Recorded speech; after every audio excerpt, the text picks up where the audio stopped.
Hey everybody, Pastor K here. Your midweek morning minute is up next.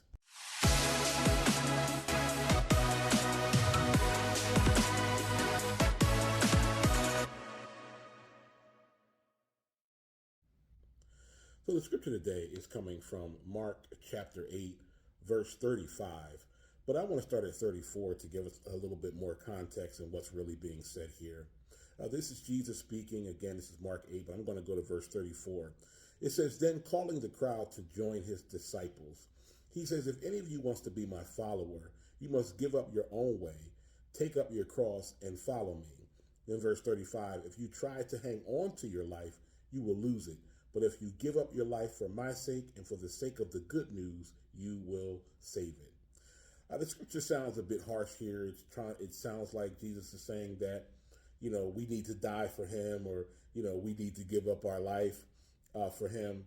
And he's saying that in a way, but if we go back to verse 34, again, to get this context, he's saying, if you want to follow me. Now, if you realize and understand at this time, there was a great crowd that always followed Jesus. They always wanted to be around him. They always wanted to be near him because he was performing great miracles. And we can relate that to today, right? We want to see something great from Jesus.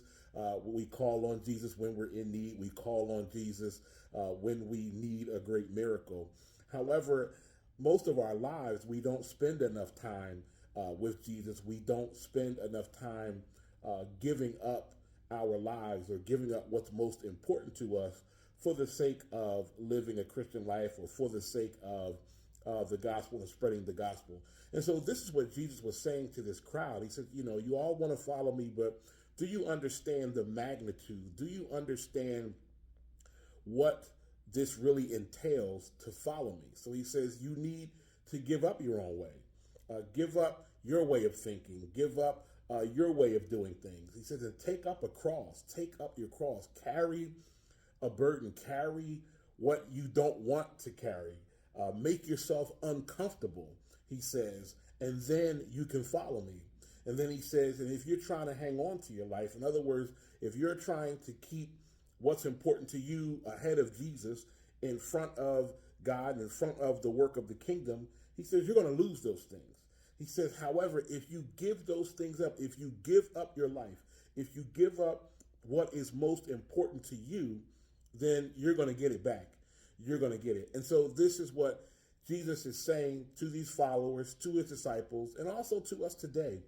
Are you willing to give up what you hold near and dear? Are you willing to give up that which you're holding on to? The Bible tells us to cast every sin and weight aside so that we can run this race. What is weighing you down today? What is holding you back from following Jesus wholeheartedly, giving him your whole life, not just calling on him for the miracles, not just following him for what he can do for you? But this is really a question of what can you do for Jesus? What are you willing to give up today? Give up your way, give up your life, take up that cross, take up that which makes you uncomfortable for the sake of the kingdom and for the sake of your relationship with Jesus Christ. That's the midweek morning minute today, guys. All right. I hope you take heed to this message. Have a great day on purpose. Talk to you soon.